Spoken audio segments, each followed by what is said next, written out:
വടകര കേന്ദ്രീകരിച്ചുള്ള MDMA കടത്ത് കേസിൽ പേരാമ്പ്ര BRCയിലെ കായിക അധ്യാപിക KC കീർത്തന, സഹപ്രവർത്തകയായ K കാവ്യ എന്നിവരെ നേരത്തെ അറസ്റ്റ് ചെയ്തിരുന്നു. അതിന് പിന്നാലെയാണ് ആവള കുട്ടോത്ത് സ്വദേശിയായ നീഷ്മ എന്ന അധ്യാപിക കൂടി ഇപ്പോൾ പിടിയിലാകുന്നു. സിന്തറ്റിക് ലഹരി കച്ചവടം നടത്തി പിടിയിലായ 3 അധ്യാപികമാരും MDMA ഉപയോഗിക്കുന്ന ആളുകളാണെന്നും അവരുടെ അക്കൗണ്ടുകളിലേക്ക് ലഹരി വിൽപ്പനയുടെ ലക്ഷക്കണക്കിന് രൂപ എത്തിയിട്ടുണ്ടെന്നും പോലീസ് സ്ഥിരീകരിക്കുകയും ചെയ്തു. സമഗ്ര ശിക്ഷ കേരളയുടെ കീഴിൽ ജോലി ചെയ്തിരുന്ന ഇവർ ആർക്കും സംശയം തോന്നിക്കാത്ത രീതിയിൽ സ്കൂളുകളിലെ ലഹരി വിരുദ്ധ പരിപാടികളിലൊക്കെയും സജീവ സാന്നിധ്യവുമായിരുന്നു. സത്യത്തിൽ ഈ വാർത്ത കേൾക്കുമ്പോൾ ഒരു ഞെട്ടലാണ് ഉണ്ടാകുന്നത്. നമ്മുടെ കുട്ടികളെ നല്ലത് പഠിപ്പിക്കേണ്ട ആളുകളാണ് അധ്യാപകർ. എന്നാൽ ഇവർ തന്നെ കുട്ടികളുടെ ജീവിതം നശിപ്പിക്കുന്നവരായിരുന്നു എന്നറിയുമ്പോൾ ഒരു പേടിയാണ് തോന്നുന്നത്. നല്ലത് പഠിപ്പിക്കേണ്ടവരാണ് നാശം വിതക്കുന്നവരായി മാറുന്നു. ഇപ്പോൾ അവസാനമായി അറസ്റ്റിലായ 3ാമത്തെ അധ്യാപികയ്ക്കെതിരെയും നടപടി സ്വീകരിച്ചിട്ടുണ്ട്. പേരാമ്പ്ര BRCയിലെ അധ്യാപികയായ നീഷ്മയെ വിദ്യാഭ്യാസ വകുപ്പ് പിരിച്ചുവിട്ടിട്ടുണ്ട്. ലഹരി ഇടപാട് കേസിൽ പ്രതികളായ കീർത്തനയും കാവ്യയും നേരത്തെ തന്നെ പിരിച്ചുവിട്ടിരുന്നു. BRC കീഴിലെ സ്പെഷ്യൽ എഡ്യൂക്കേറ്റർ ആയിരുന്നു കാവ്യ. ഫിസിക്കൽ എഡ്യൂക്കേഷൻ അധ്യാപികയായിരുന്നു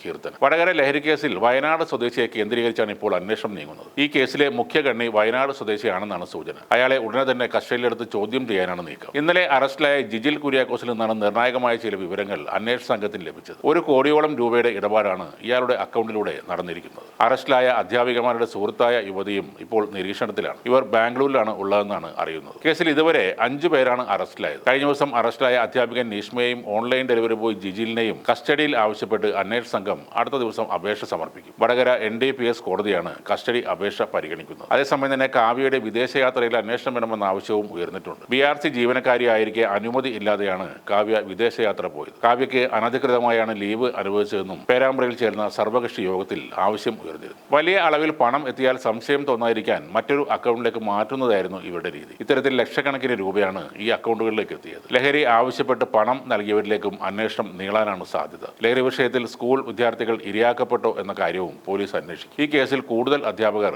ഇപ്പോൾ പോലീസിന്റെ നിരീക്ഷണത്തിലാണ്. നേരത്തെ പലപ്പോഴും ലഹരി കേസുകളിൽ പിടിയിലാകുന്നവർ മറ്റുള്ള പല കേസുകളിലും പ്രതിയായവരൊക്കെ ആയിരുന്നു. ലഹരിക്ക് അടിമകളായ ശേഷം അത് കച്ചവടം ചെയ്യുന്നവരും ഉണ്ടായിരുന്നു. ക്രിമിനൽ പശ്ചാത്തലമുള്ളവരൊക്കെയാണ് ഡ്രഗ് ഡീലിംഗ് എല്ലാം നടത്തിയിരുന്നത്. ഇപ്പോൾ ഈ ചങ്ങല അധ്യാപകരിലേക്കും എത്തിയിരിക്കുകയാണ്. ഇത് ഏറ്റവും അപകടകരമായ ഒരു സൂചനയാണ്. ഈ സിന്തറ്റിക് ലഹരി കുട്ടികൾ വഴി വിപണനം ചെയ്യാനും കുട്ടികൾക്കിടയിൽ തന്നെ വ്യാപകമായ രീതിയിലുള്ള ഉപയോഗത്തിനും ഇത് വഴിവെച്ചേക്കും. BA, B.Ed, MA, M.Ed എന്നൊക്കെ പേരിനൊപ്പം ചേർത്തിരുന്ന അധ്യാപകർ ഇപ്പോൾ MDMA എന്ന കോടിക്കണക്കിന് രൂപ കിട്ടുന്ന ബിരുദത്തിന്റെ പുറകെയാണ് ഓടുന്നത്. 3ഉം 4ഉം അധ്യാപികമാരൊക്കെ ലഹരി കച്ചവടത്തിൽ ഇറങ്ങിത്തിരിക്കുക എന്നത് എത്രമാത്രം അവമതിപ്പുണ്ടാക്കുന്ന സംഭവമാണെന്ന് ഓർക്കുക.